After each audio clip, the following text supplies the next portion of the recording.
Hello student, welcome back. उम्मीद करता हूँ यहाँ पे सब लोग ठीक हो गए। यहाँ पे अपना 11th का जो फर्स्ट चैप्टर अभी चल रहा था उसको ही क्या करते हैं, कंटिन्यू करते हैं। और ऑलमोस्ट आज जो लास्ट लेक्चर्स होगा 11th का फर्स्ट चैप्टर्स का, क्योंकि यहाँ पे अभी सर्टन थियरी पोर्शंस पेंडिंग रह गया। ऑलरेडी लास्ट सेशंस के अंदर अपन ने सर्टन चीजें पढ़ी थी। कंटिंजेंट लायबिलिटीज क्या होती है, करंट लायबिलिटीज क्या होती है, नेटवर्थ क्या होता है, टाइप्स ऑफ इक्विटी के अंदर लायबिलिटीज के अंदर फिक्स लायबिलिटीज क्या होती है, करंट लायबिलिटीज क्या होती है। बाद में असेट्स में भी अपन ने वेरियस टाइप्स के असेट्स पढ़े थे कि भाई फिक्स असेट्स क्या होता है, करंट असेट्स क्या होता है, फिक्टिशियस असेट्स क्या होता है। ये सब चीजें अपन ने क्या किया था, लास्ट सेशंस के अंदर डिस्कस किया था। आज के सेशंस के अंदर सर्टन फंडामेंटल्स जो होता है अकाउंटिंग कंसेप्ट्स के, सर्टन फंडामेंटल बोल सकते हो, सर्टन कंसेप्ट बोल सकते हो, या तो सर्टन कंजर्वेशंस बोल सकते हो आप, कि कौन सी चीजें आपको ध्यान में रखनी है व्हाइल डूइंग अकाउंटिंग। ठीक है, तो ये बहुत इंपॉर्टेंट चीज होगा ये वाला सेशंस के अंदर। मतलब थियरी पूरा चैप्टर, पहला चैप्टर तो जो था आपको पूरा एंगल जो था थियरी कंसेप्ट्स को लेके था, बट हाँ ये सब छोटे छोटे चीजें आपको क्या करनी है, ध्यान में रखनी है, क्योंकि आज आपको मालूम नहीं गिरेगा, but over a period of time जब भी आप 12th में जाओगे और फ्यूचर फर्दर आप 13, 14 और 15 में भी अकाउंट्स हैं, वहां पे भी आप अकाउंट्स करोगे, तभी ये जो बेसिक फंडामेंटल्स है वो क्या होंगे, याद आना जरूरी है, क्योंकि ये बेस क्लियर होना जरूरी है। वरना अगर बेस क्लियर नहीं होगा तो आप बिल्डिंग खड़ा नहीं कर सकते।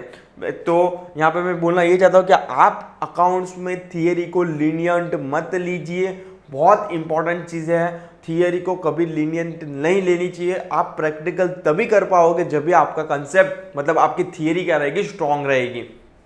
यस, चलो शुरू करते हैं आज का session without any time waste. और हाँ, जिन्होंने चैनल को सब्सक्राइब नहीं किया तो फर्स्ट ऑफ ऑल चैनल को सब्सक्राइब कर लीजिए, लाइक कर लीजिए और शेयर करना भूलना नहीं अपने फ्रेंड सर्कल के अंदर। ठीक है, let's start.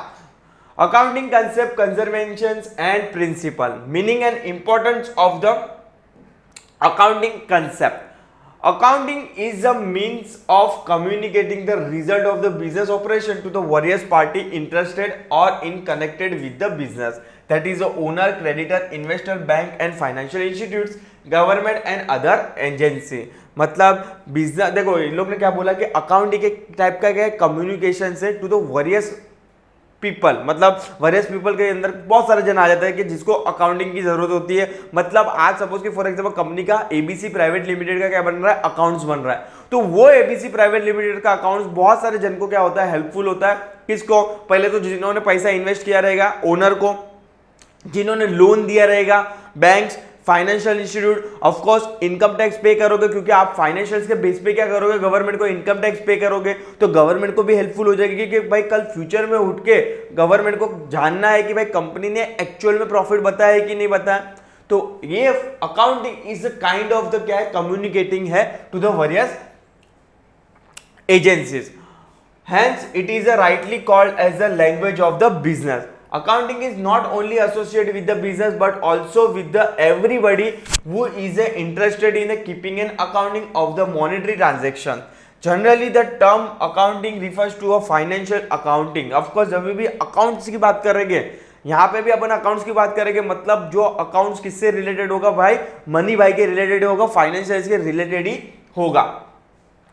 Bookkeeping and accountancy is the art of recording, classifying and summarizing a transaction of business concern in a systematic manner. Accounting को क्या बोला, एक आर्ट बोला जिसको आप रिकॉर्ड करते हो, सिस्टमेटिकली क्या करते हो, रिकॉर्ड करते हो, क्लासीफाई करते हो और समराइज करते हो, किसको, बिजनेस ट्रांजेक्शन को।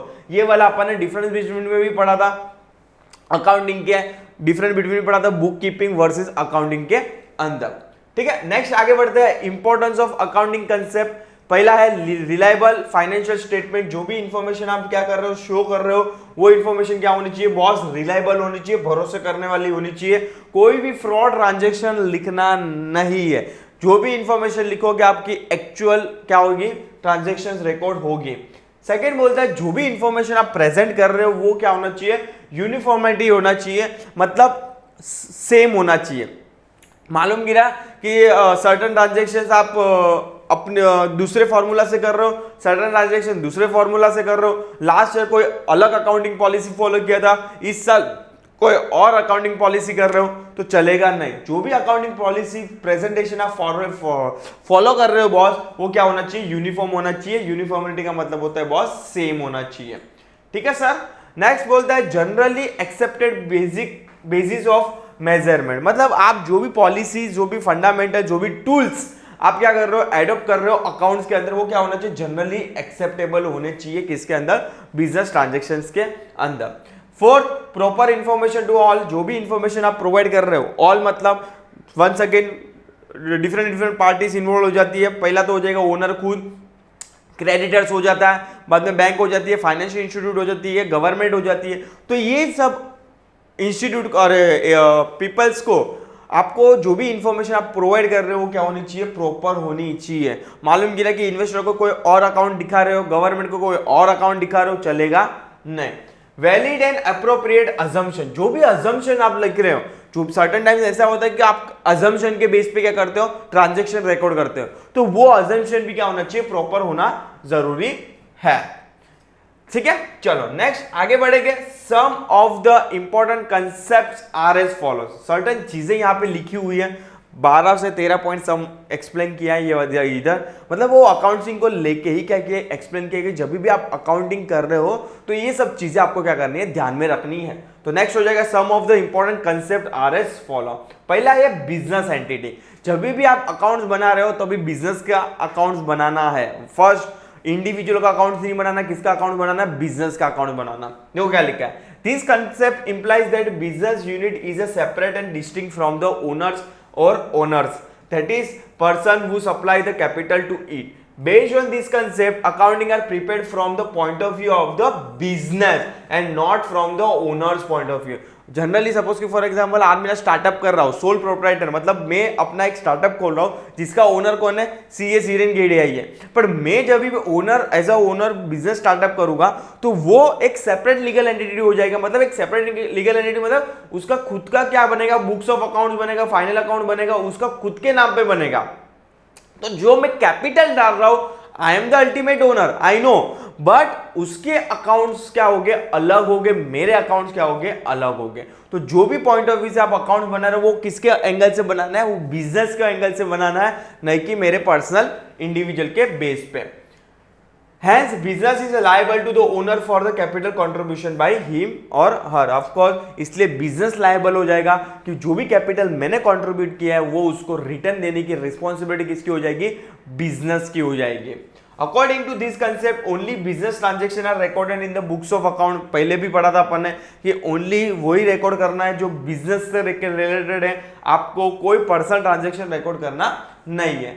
Personal transaction of the owner are not recorded but their transaction with the business such as a capital contribution to the business or cash withdrawal from the business for the personal use will be recorded in the books of account। Oh sir ये क्या बोल दिया, कुछ नहीं बोला है भाई, इन्होंने क्या बोला कि जो पैसा मैं मेरे बिजनेस में डाल रहा हूँ ऑफकोर्स वो तो रिकॉर्ड करूंगा ना, और जो पैसा मैं बिजनेस से उठा रहा हूं for the personal use it's nothing but it's called drawing. क्या बोलते हैं उसको, ड्राइंग बोलते हैं, जो अपन ने ऑलरेडी प्रीवियस वाले वीडियोस में देख लिया था कि ड्राइंग्स होता है क्या है। ड्राइंग इज नथिंग बट कोई भी ऐसा चीज जो सपोज कि कोई भी ऐसा पैसा जो मैं उठा रहा हूं कंपनी के अकाउंट से मेरे पर्सनल यूज के लिए, जैसे कि मैंने तुम लोग को एग्जांपल दिया था मेरे चिल्ड्रंस की सन की या तो लाइट बिल मेरे को पे करना है, मेरे सन की या तो कॉलेज फीस पे करना है, उसके लिए मैं बिजनेस में से पैसा उठा के मैं मेरे पर्सनल यूज के लिए करता हूं, is nothing but called drawing. वो रिकॉर्ड किया जाएगा, बाकी अदर पर्सनल ट्रांजेक्शन कोई रिकॉर्ड किया जाता नहीं है।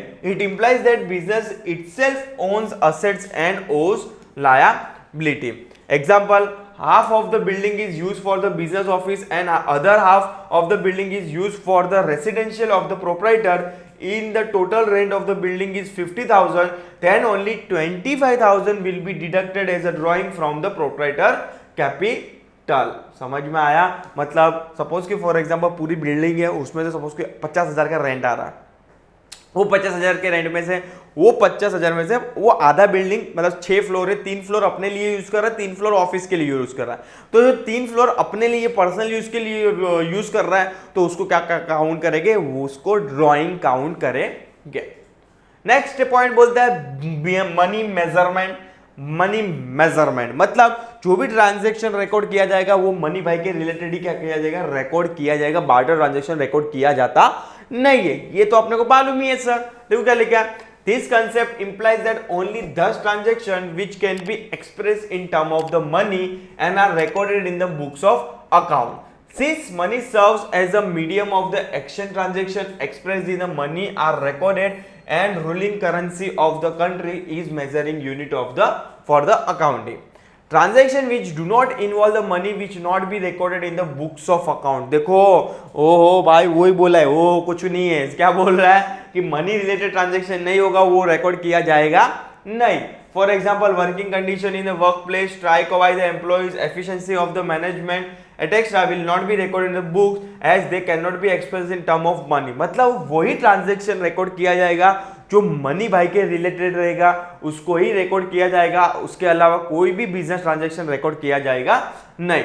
It helps in understanding of the state of affairs of the business as a money serves as a common measure by means of which heterogeneous का मतलब होता है यहां पे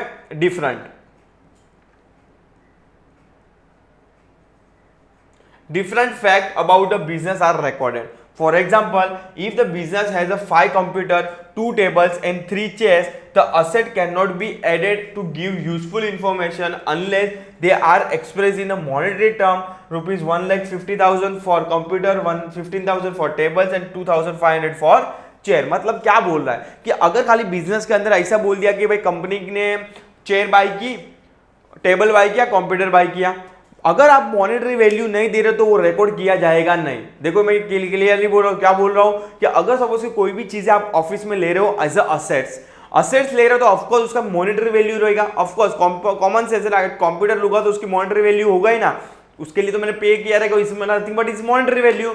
तो जो भी कंप्यूटर्स में ले रहा हूं उसका मॉनेटरी वैल्यू रहेगा तो ही मैं बिजनेस में ट्रांजैक्शन करूंगा। अगर सपोज कि फॉर एग्जांपल मेरा कोई सप्लायर था, वो गुड्स सप्लाई करता था और उससे मेरे को गुड्स सप्लाई किया तो मैंने मेरे ऑफिस से कुछ गुड्स उसको रिटर्न में दिया, मतलब मैंने बार्टर ट्रांजैक्शन किया, यहाँ पे मनी इन्वॉल्व नहीं हुआ तो वो ट्रांजैक्शन रिकॉर्ड किया जाएगा नहीं। समझ में आ रहा है मैं क्या बोलना चाहता हूं? उसके ऊपर से जा रहा है बच्चे लोग।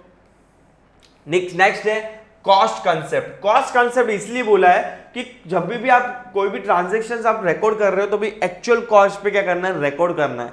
मालूम तो गिरे कि भाई कितने पे पड़ा है वो ट्रांजैक्शन, ठीक है। And assets is record in the books on the basis of the historical cost, that is the acquisition cost. मतलब एक्विजिशन का मतलब होता है आपने कितने में बाय किया, उसके बेस पे आपको क्या करना है, रिकॉर्ड करना है। अगर आपने असेट्स कोई कंप्यूटर आपने 15,000 का बाय किया है तो आपकी एक्विजिशन कॉस्ट क्या बन जाएगी, 15,000। तो 15,000 क्या करना है आपको बुक्स अकाउंट में लिखना होगा। Cost of acquisition will be a base for a future accounting. It does not mean that asset will always shown on the cost. It is recorded at a cost at a time of its purchase, but is systematically reduced in its book value by charging the depreciation। अब ये depreciation क्या होता है? depreciation करके आपको पूरा एक concept से, पूरा एक chapter से जैसे जैसे अपन आगे बढ़ेंगे तो depreciation कैलकुलेट कैसे करते हैं पढ़ेंगे। बट यहाँ पे आपकी डेप्रिसिएशन का एक सर्टन मीनिंग समझ लेते हैं।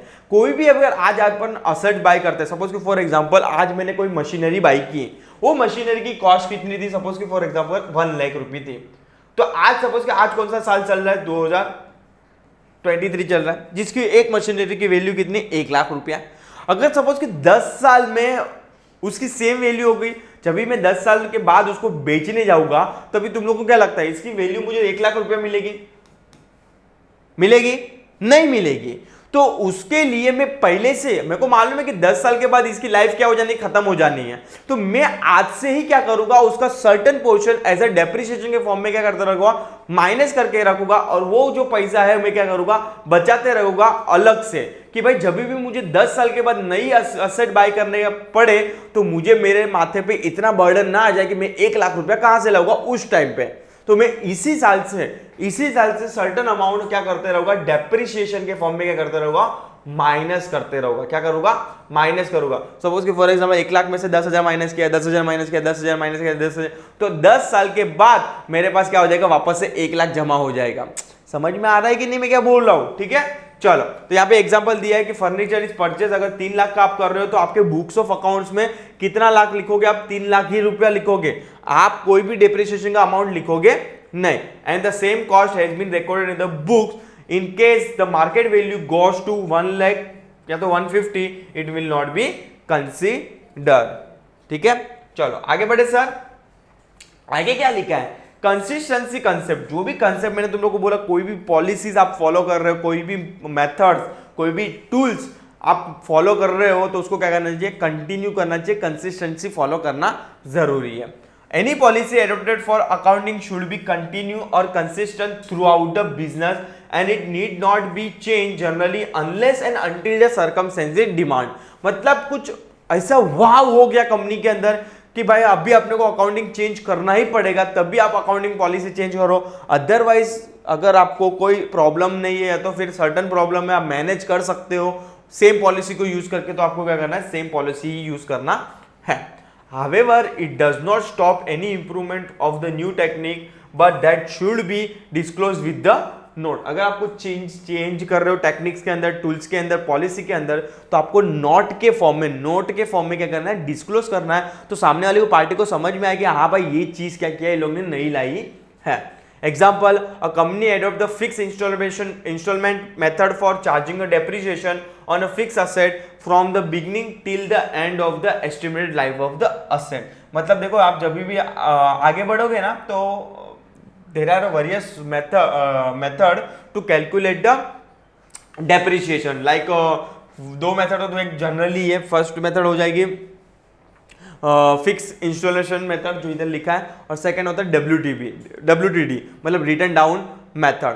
तो आप अगर सपोज फॉर एग्जांपल कोई मशीनरी को जब स्टार्टिंग में आपने डिसाइड किया कि मुझे फिक्स इंस्टॉलेशन मेथड क्या करना है, आपको फॉलो करना है, मतलब फिक्स का मतलब होता है हर महीने हर साल 10 हजार, इज नथिंग बट फिक्स। तो आपको वही मेथड क्या करनी है, फॉलो करनी है till the time of the asset should be 0। समझ में आ रहा है? आप बीच में से कोई अलग मेथड फॉलो मत करने चाहिए, अनटिल एंड अनलेस, जो को कोई रोक नहीं है यहाँ पे, पर until and unless circumstances demand. Next हो जाएगा 5th point, conservatism. While recording the business transaction we have to anticipate no profit but provide for all the possible losses. Of course जब भी आप बिजनेस करते हो, तभी आपके माइंड में ये तो थॉट रहना ही चाहिए कि भाई मुझे क्या भी होगा, बिजनेस में 0 प्रॉफिट होगा, खाली सोचो ऐसा।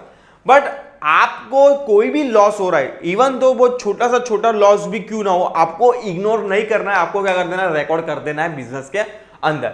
ये क्यों सर कंजर्वेटिज्म ये क्यों बोलते हैं, क्योंकि आप अगर सपोज कि छोटा से छोटा लॉस लिखो, रिकॉर्ड कर दोगे ना आज की डेट में, तो आपको फ्यूचर में झटका नहीं लगेगा कि भाई शिट ये लॉस क्यों आ गया।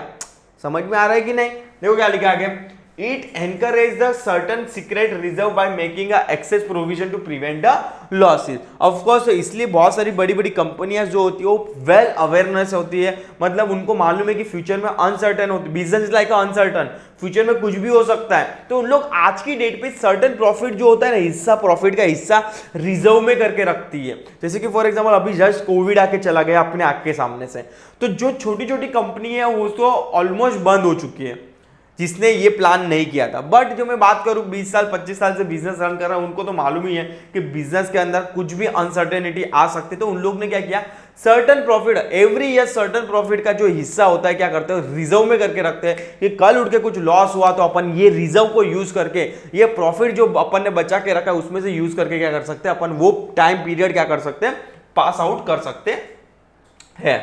The income statement may shows the lower income and the balance sheet overstate the liabilities and understand the asset.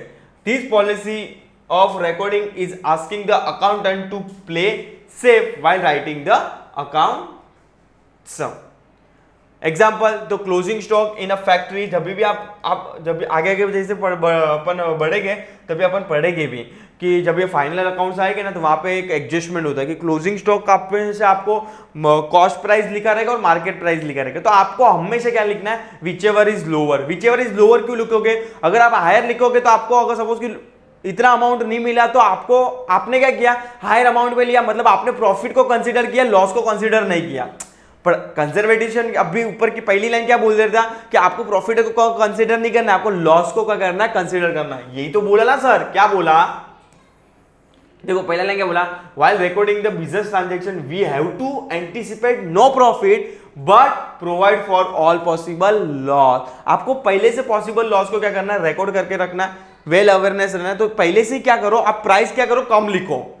अगर पहले से ज्यादा लिखोगे प्राइस तो इट्स क्रिएट अ प्रॉब्लम, क्योंकि आपने अगर पहले से प्राइस प्रॉफिट ऐड करके लिखा है और उतना प्रॉफिट नहीं आया तो फिर आपको ट्रबल देगा। Example, the closing stock in a factory value is 25,000 at a cost price, जिसकी वैल्यू कितनी है, फैक्ट्री के अंदर जो गुड्स है उसकी कॉस्ट कितनी है, 25,000 है, बट उसकी मार्केट वैल्यू कितनी है, 35,000 है। तो सर आप कौन सी लिखोगे, आपको 25,000 लिखना है। क्यों? क्योंकि आप अगर कम लिखोगे तो आपको क्या होगा, फ्यूचर में अगर लॉस होगा तो इतना लॉस आप क्या करोगे, आप क्या कर सकते हो, संभाल सकते हो। बट अगर सपोज कि आपने 35,000 आज की डेट पे लिख दिया ना, तो इट्स क्रिएट अ प्रॉब्लम। अगर 35,000 नहीं मिला तो समझ में आ रहा, तो उससे जब पहले से ही क्या करो, कम प्राइस लिखो आप, ठीक है। But while recording in the books value 25,000 will be consider being the lowest of all, ठीक है। Next, going concern.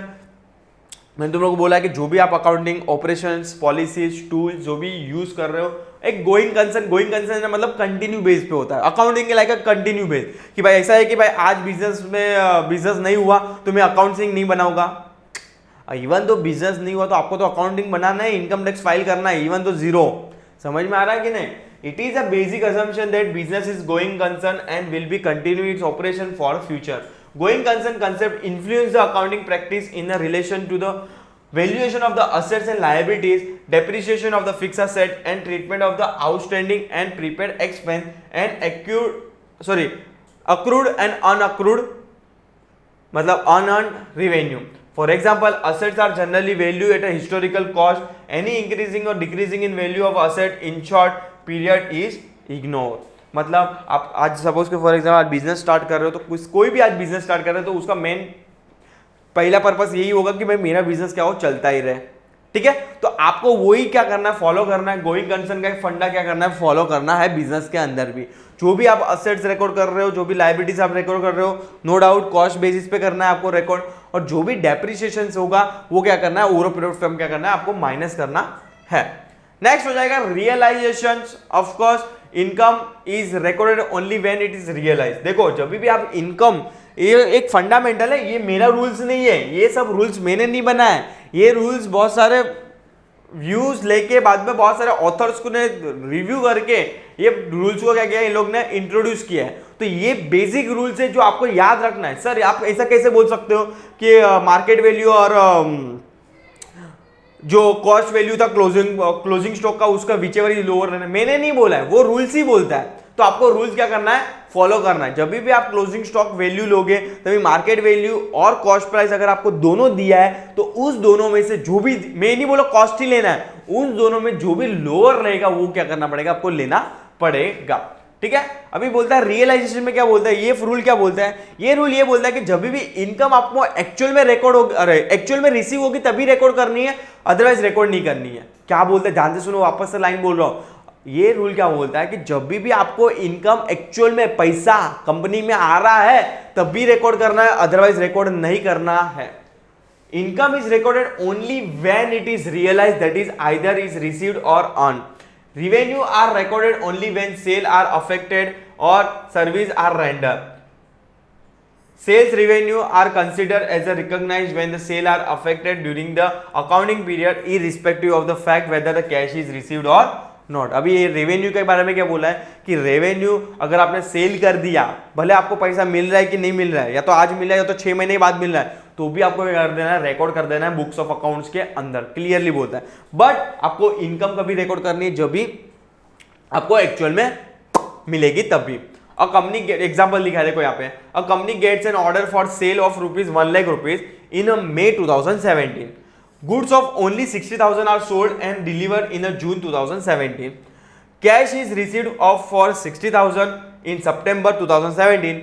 As per the principle of realization, sale is recorded in June only. मतलब जब भी आप गुड्स सोल्ड कर दे रहे हो तब भी आपको 1 लाख रुपया क्या कर देना है, रिकॉर्ड कर देना है, bottom of the line.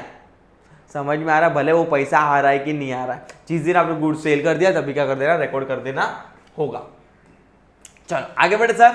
Next point बोलता है अक्रूवल। अक्रूवल का मतलब होता है आउटस्टैंडिंग बोल सकते हो आप। क्या बोल सकते हो? आउटस्टैंडिंग। अभी सर अभी आउटस्टैंडिंग क्या होता है? अक्रूवल तो एक तो अक्रूवल नहीं समझ में आ रहा था, उसमें बोल दिया आउटस्टैंडिंग। हम इतना एक्सपर्ट नहीं है, अभी हम लोग जस्ट 11th में है। ओके बच्चे लोग, अक्रूवल का मतलब क्या होता है कि जो इनकम आपको अक्रू हो गई है, मतलब एक एग्जांपल ले रहा तो तुम लोग को समझ में आ जाएगा। सपोज कि फॉर एग्जांपल मैंने कोई महीने एक में मैं काम की बात करता हूँ। सपोज कि पूरा महीना मैं क्या करता हूँ, काम करता हूँ। उसकी सैलरी सपोज कि फॉर एग्जांपल मैंने मई महीना पूरा काम किया, उसकी सैलरी मुझे कभी मिलेगी? जून में मिलेगी। तो मई एंड पे 31 मई को मेरी सैलरी क्या हो जाएगी? अक्रूड हो जाएगी। क्या हो जाएगी? अक्रूड हो जाएगी कि भाई मैंने पूरा महीना काम किया, अब तक वो मुझे सैलरी मिली नहीं है। It's a accrued. अक्रूड मतलब मेरी बाकी है, आउटस्टैंडिंग है। समझ में आया? अक्रूड का मतलब क्या होता है? देखो यहाँ पे income is recorded when it's accrued, मतलब earn and expense are recorded when they are accrue become a payable. All the expenses and revenue relating to the accounting period are to be considered irrespective of the fact the revenue are received in cash or not, or expenses are paid in cash or not. Example लिखा है, company invested 1 lakh rupees with the bank for 1 year on 1st October 2015. Bank has to pay interest at a rate of 10% per annum on its maturity, that is 30 September 2016. ठीक है, तो यहाँ पे clearly बोला है कि इनकम आपको जब भी व्हेन अक्रूज अर्न का आपको मिल रहा है तभी आपको रिकॉर्ड करना है, बट एक्सपेंस तो आपको हो रहा है कि नहीं हो रहा है, तेल लगाना चाहिए, आपको रिकॉर्ड करना पड़ेगा। ये मैं बोल रहा हूँ, ये मेरा रूल नहीं है, ये इसका रूल है। ठीक है, आगे बढ़े। Dual expect, of course every transaction के दो एक्सपेक्ट होते हैं। एवरी ट्रांजेक्शन के क्या होते हैं? दो एक्सपेक्ट होते हैं, one is debit, one is credit. ठीक है, अब ये डेबिट सर क्रेडिट क्या है? चील मारो, आगे आगे जैसे जाएंगे अकाउंट्स के रूल है। एक एंट्री डेबिट में होती है, एक एंट्री क्रेडिट में होती है। ठीक है, तो आप मीन में खाली इतना समझ लो कि एवरी ट्रांजेक्शन के टू एक्सपेक्ट होते हैं, डेबिट और क्रेडिट। देखो क्या लिखा है यहाँ पे, according to this concept every transaction और events has a two aspect, that is dual effect. For example when Akshay start a business with the cash 5000, on one hand the business get cash, मतलब एक hand पे suppose कि for example Akshay का एक business है, Akshay and company, and second party कौन है? अक्षय खुद। स्पेलिंग में थोड़ा गड़बड़ है, चलेगा, चलो। अक्षय एंड कंपनी है, अक्षय है। ठीक है, तो अक्षय अगर कंपनी को बिजनेस के अंदर पैसा डाल रहा है in form of capital, of course कोई भी धंधा ऐसे चालू नहीं होता, कैपिटल डालना पड़ेगा। तो बिजनेस के एंगल से सोचोगे तो इसको क्या मिल रहा है? कैश मिल रहा है। क्या मिल रहा है? कैश मिल रहा है। तो वही लाइन यहां पे बोल रहा है कि on one hand the business get cash for 5 lakh rupees, and on other hand liability arise, that is the business has to pay to the Akshay a sum of rupees 5 lakh rupees। मतलब एक angle से Akshay and company को पैसा मिल रहा है, पर दूसरे angle से वो कैश मिल रहा है, उसके लिए असेट हो जाएगी। सेम एंगल से अगर मैं बात करूं तो उसके लिए वो क्या हो जाएगी? लायबिलिटीज भी हो जाएगी, क्योंकि आपको अक्षय एंड कंपनी को आज नहीं तो फ्यूचर में वो पैसा क्या करना पड़ेगा? अक्षय को वापस से चुकाना पड़ेगा। किसको? बिजनेस को। मैंने तुम लोगों को आगे भी बताया, अपन आगे जस्ट पढ़ा पहला ही पॉइंट कि जिस दिन आप बिजनेस खोल रहे हो तो आपको जो भी ट्रांजेक्शन आप बना रहे हो, जो भी अकाउंट्स बना रहे हो, बिजनेस को एंगल से बनाना, नहीं कि पर्सनल एंगल से। तो जो भी अकाउंट बनेगा अक्षय एंड कंपनी के बेस के, बिजनेस के बेस पे बनेगा, नहीं कि अक्षय के बेस में। समझ में आ रहा है कि नहीं? ठीक है, चलो। This is a concept which recognise the fact that for every debit there is a corresponding and equals credit. This is the basis of the entry system, double entry books keeping. From this concept, basic accounting equation arises, that is capital plus liability is equal to assets। जो last session में अपन ने पढ़ा था, क्या पढ़ा था? Net worth का जो डेफिनेशंस पढ़ा था वो यहाँ पे वापस से जनरेट हो गया। जो बेसिक इक्वेशन बोलते हैं अकाउंटिंग का, capital plus liability is equal to assets. अपन ने लास्ट सेशन में ये वाला फॉर्मूला क्या किया था? पूरा डिस्कस किया था।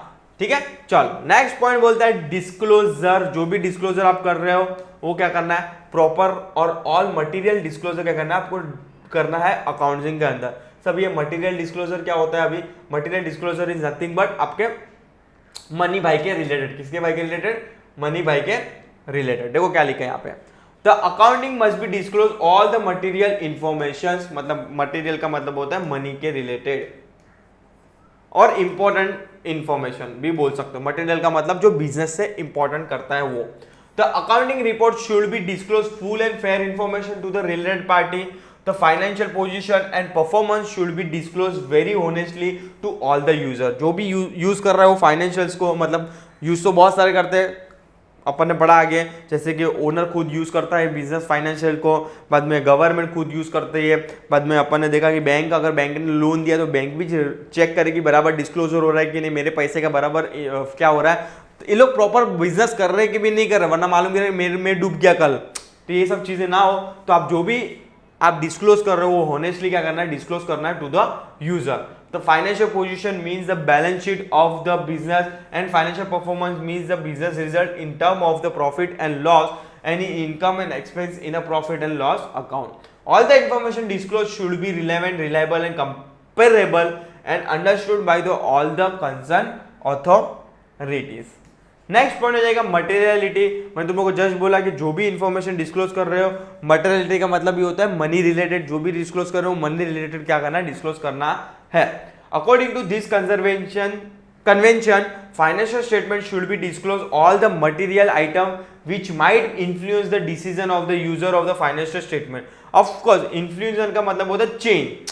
क्या आज सपोज कि फॉर एग्जाम्पल मेरे को रिलायंस कंपनी में इन्वेस्ट करना है, रिलायंस कंपनी का शेयर बाय करना है, तो मैं किसके बेस पे करूंगा बॉस, मैं उसके फाइनेंशियल के बेस पे ही करूंगा ना। अगर उसका फाइनेंशियल बेस स्ट्रांग है तो मैं क्या करूंगा, इन्वेस्ट करूंगा। अगर मुझे लग रहा है कि आने वाले ईयर में फाइनेंशियल ईयर कम है, रेवेन्यू कम कर रही है, तो मैं इन्वेस्ट नहीं करूंगा। तो ऑफकोर्स फाइनेंशियल डॉक्यूमेंट जो कंपनी के हो गए वो आपको बराबर बनाना है, क्योंकि वो दूसरे का माइंड क्या कर सकती है, चेंज कर सकती है। जस्ट एग्जांपल ले रहा हूं मैं, तुम लोग को डे 1 पे बोला कि कोई भी कंपनी का यहाँ पे रिलायंस, टाटा, जो बड़ी बड़ी कंपनी है, जो वेल नोन कंपनी है, उसका नाम इसलिए ले रहा हूं कि तुम लोग को मालूम है वो कंपनी, इसलिए जस्ट एग्जांपल के लिए ट्रीट करना, कोई इंटेंशन नहीं है मेरा यहाँ पे। Yes, hence any item which is not in significance and it not relevant to the user need not be disclosed in a financial statement। मतलब आपको लग रहा है कि भाई certain information जो रिलेवेंट नहीं है, कि सपोज कि फॉर एग्जांपल बिजनेस के अंदर कोई छोटी सी चीजें इतना इंपैक्ट नहीं पड़ने वाला है फाइनेंशियल पे, तो वो सब चीजें, छोटी छोटी चीजें डिस्क्लोज मत करो। किसके अंदर, फाइनेंशियल के स्टेटमेंट के अंदर। This principle is basically an exception to the full disclosure principle. The term materiality is subjective in nature. Materiality depends on the amounting involved in the transaction, size of business, nature of information, requirement of the transaction making decision, etc. An item material to one person may be immaterial to the another person। ये भी हो सकता है कि कोई information कोई person के लिए मटेरियल है पर दूसरे पर्सन के लिए वो इमटेरियल हो सकती है। जैसे कि फॉर एग्जांपल अगर मैं बात करूं, अज्यूम करो कि अगर बैंक वाले को, बैंक ने अगर वो पैसा दिया है तो उसके लिए वो बैंक लोन दिखाना इज मटेरियल, पर सर्टन चीज के लिए गवर्नमेंट को या तो फिर कोई अदर पार्टीज है जो खाली उसको गुड्स ही बेच रहा है, उसको कोई लेना देना नहीं है वो बैंक कंपनी ने कितना लोन लिया है, क्या लिया है, तो वो सर्टन पार्टीज के लिए इमटेरियल हो जाती है। तो आपको सब एंगल से क्या करना है, फाइनेंशियल डिस्क्लोजर करना है। और लास्ट पॉइंट बचा यहाँ पे मैचिंग कंसेप्ट, कि जो भी आप policy once again principle follow कर रहे हो वो मैचिंग कंसेप्ट वाले होने चाहिए, कि लास्ट ईयर से उसको क्या कर सकते हो, आप कंपेयर कर सकते हो। आप तभी कंपेयर कर सकते हो जब भी आपने पॉलिसी क्या किया, सेम यूज किया है। तो according to this concept revenue during an accounting period are match with the expenses incurred during that period to earn the revenue during that period. This concept is based on the accrual concept and periodically concept. Periodically concept fix the time frame for the measuring the performance and determine the financial status. All the expenses paid during the period are not considered, but only expenses related to the accounting period are considered।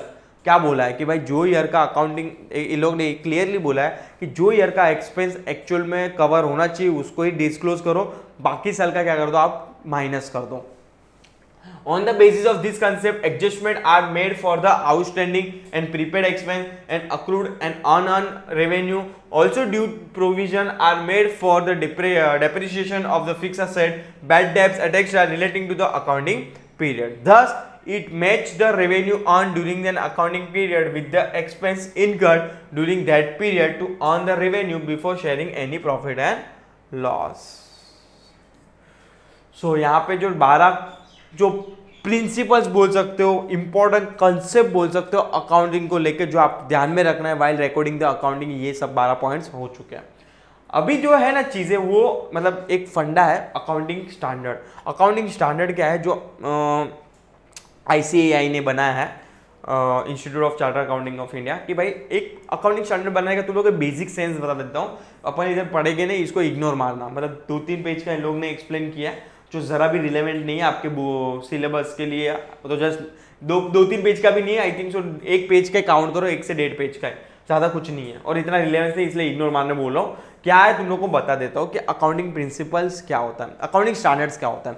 देखो कोई भी आज accounting कर रहे हैं तो एक certain transaction standard maintain करना बहुत ज़रूरी है, वरना मालूम गिरा कि मैं कोई अलग कर रहा हूँ डेबिट क्रेडिट, कोई और डेबिट क्रेडिट अलग कर रहा है, कोई और डेबिट क्रेडिट है, तो चलेगा नहीं।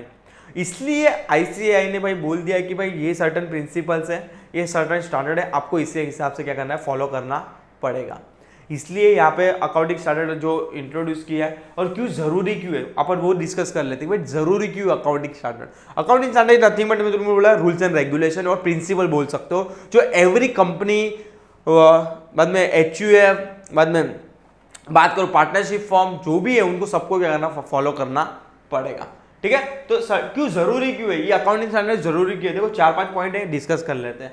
The need for accounting standard is as follow। पहला है तो promote better understanding of financial statement, वरना मुझे मालूम ही नहीं गिरेगा भाई अकाउंटिंग स्टैंडर्ड डेबिट ये होगा, क्रेडिट ये होगा। अगर आपका फंडामेंटल क्लियर है कि डेबिट ये होगा, क्रेडिट ये होगा, तो सब लोग को वही फॉलो करना है। वरना मालूम गिरा डेबिट कोई और अपनी मर्जी से फॉलो कर रहा है, डेबिट कर रहा है कोई, क्रेडिट अपनी मर्जी से क्रेडिट कर रहा है, चलेगा नहीं।